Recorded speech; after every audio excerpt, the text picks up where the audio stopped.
Welcome back to the Diemen Formula Ford restoration, and on this episode we have some odd jobs to get on top of. We need to get some wheels, we need to fit an air filter, and we need to figure out this throttle cable. We are just about at the point where we need to put rims and tyres on this thing to get the suspension set up, to get the ride height sorted, the toe and everything else set up on this car. Now, we've been supplied wheels with the car. There's 9 here. It's an odd number, so there's no doubt been some damaged rims somewhere that didn't quite make it into the cut. All these rims, 13 by 5.5 inch wide, even though we run a slightly larger tyre on the back, we run a control tyre. They're a 185 on the front and a 205 on the rear of the car. We're going to crack test these. We're going to find the ones that are actually round, and then we're going to balance those, and we'll pick the 4 best of that to be our actual set that we use on the car.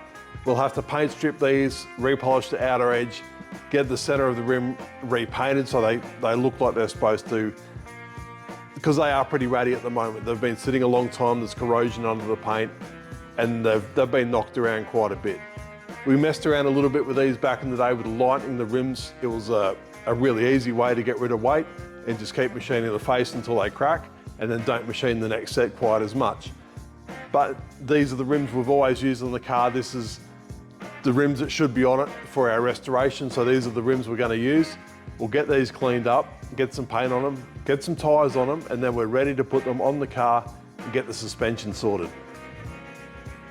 This is how the wheels look after they've been chemically stripped. They've had the clear coat and the colour ripped off them, and what it's left behind is all the corrosion. This is from moisture leaking under the colour and under the clear coat, and it's just sit there and corroded the wheels away, and you only really notice it once that coating's been removed, and you can sort of see what you're left with. So after that, we clean up the corrosion, and then we can move on to polishing the outer edge. Nothing fancy, we're doing these by hand, and they've come up pretty well. A little bit of work to get the corrosion off, but still they're nice and shiny. From here, we can get that outer edge masked up, coating back on them, and get these back to how they should be looking.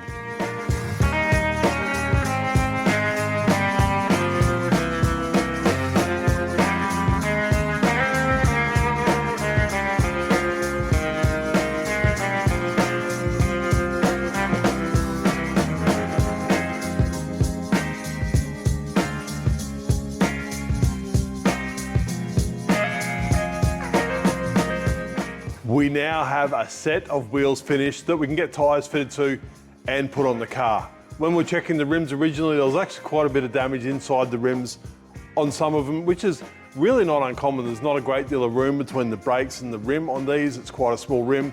So even rocks and debris that get in between the brake caliper and the wheel can cause a lot of damage. Now this is how we started, this is how it looks stripped, and this is how it looks finished, and they've come up really, really nice. The outer edge is nice and shiny. I think with tyres on these and when they're on the car, I think it'll look perfect. I've been through the boxes of parts we've been supplied with this car, and I think I've got everything I need to get this accelerator cable to work, but I've got doubles of a lot of stuff, to the point where I've got doubles of these brackets that I've sent off to get zinc plated because I wasn't sure which one we actually needed. So about all we can do is start trying to fit this, see which bits actually fit and what works together, and that'll be the only way we know what parts we actually need to use. I'm gonna start fitting the outer cable first. It's got 2 different ends on it, and I'm assuming that this end is a longer end, goes into the accelerator pedal end. It's got a sleeve in the chassis where this should push into and keep that located. Then I can lay this out where I think it should go and get the other end located up near the carburetor somewhere.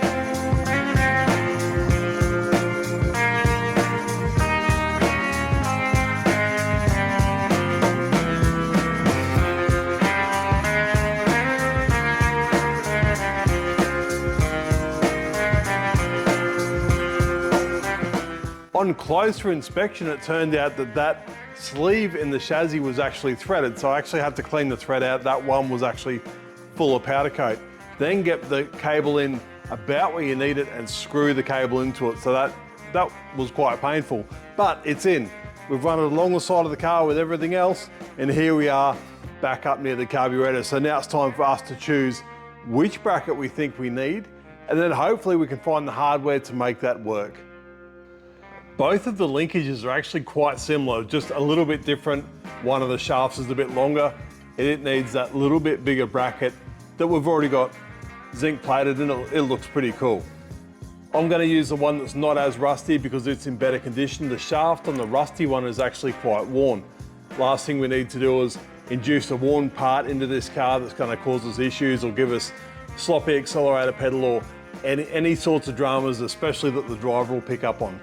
This is quite simple. It clips into the Weber bracket, and then it's got a spherical ball on the end that holds it up, and then the cable should just pull on it. So now that we've decided on which bracket, I'll get some bolts into that and we can start figuring out this linkage.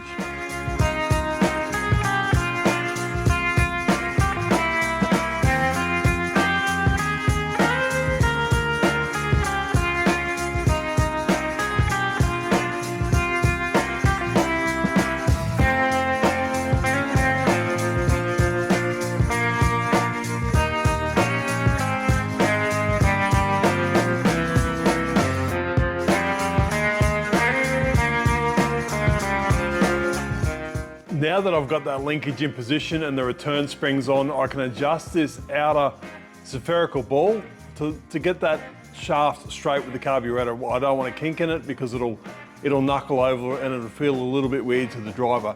But I would sort of assume by the little bit of extra length on that throttle shaft that they've maybe had a data logging system on the car at some stage with a throttle position sensor, and that's exactly where they fitted that sensor to. That was quite possibly the easy bit. Now I have to get the inner cable pushed all the way through the car. This comes in through the front. The fitting on that is for the accelerator pedal, and I need to make sure that this has no runaway wires on the end, and I can get it all the way through there with no hassle at all. The outer cable looked good. It didn't have any kinks or any damage to it, but still, it's a really, really long cable, and we need to make sure that this thing's going to go through sweet.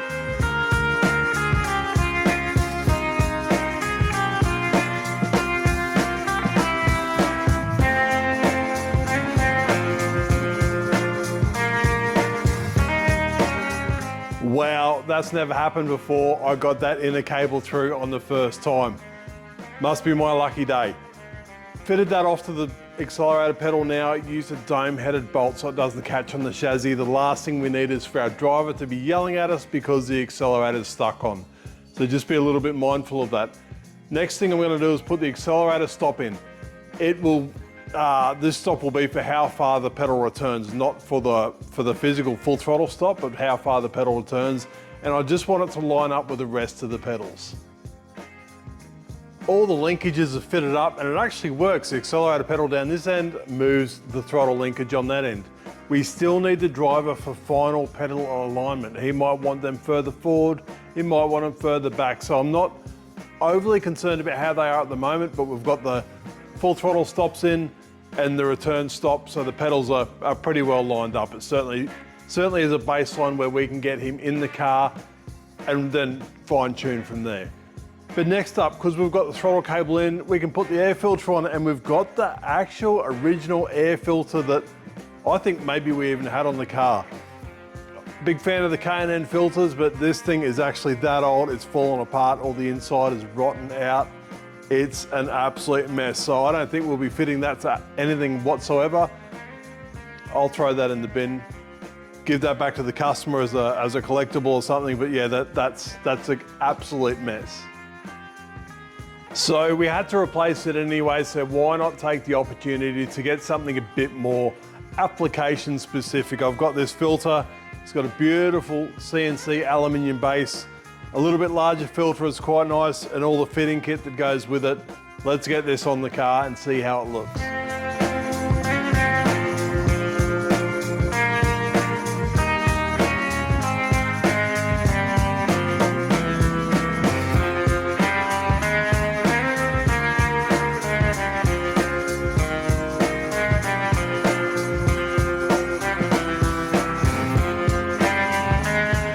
And great news, the job I left till last because I thought it would be the easiest is not as easy as I thought it was.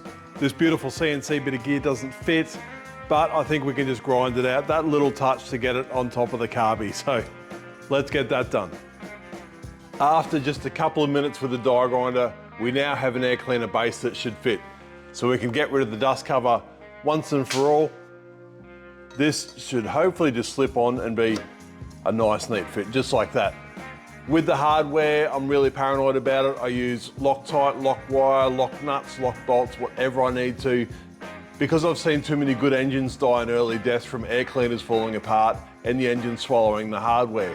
So these have been Loctited. These bolts that mount through the carby normally just screw into the carby. Because the carbies are so old, I tend to go a longer bolt, go all the way through, and then put a nut on the bottom just for that extra bit of insurance.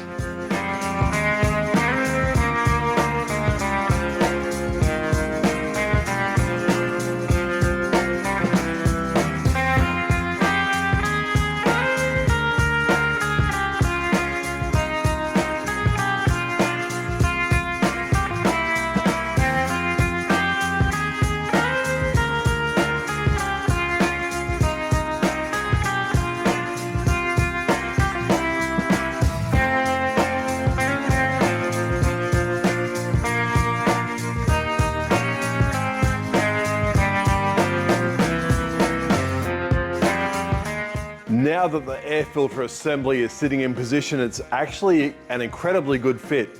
The air filter element itself is actually offset just that little bit to give us some clearance between this part of the chassis and the air filter element itself. It's close, but it doesn't hit like the old filter used to, so it's certainly an upgrade. The base, as I was saying before, it's got longer bolts in it with lock nuts on the bottom. Sure, it's a pain if you ever need to remove that. It's a little bit of extra work, but it's easier than changing an engine. Like I said, I've seen plenty of really good race engines destroyed by air filter hardware going down through the intake. The last job I'm going to tackle is to remove the temporary fuel filter we fitted when we put this thing together. It was only there for the initial startup to make sure there was no garbage in the fuel tank. And that thing's still clean, so it's done its job. I can remove that and put that fuel line back where it's supposed to be. But that's it for this episode, we're done. Next episode, now that we've got wheels and tyres, we're going to get this thing on the ground. We're going to start the wheel alignment, get all the wheels pointing in the right direction, get the corner weights, ride heights and all that sort of stuff sorted. So stay tuned for that. Subscribe if you haven't subscribed, and I look forward to seeing you on the next episode.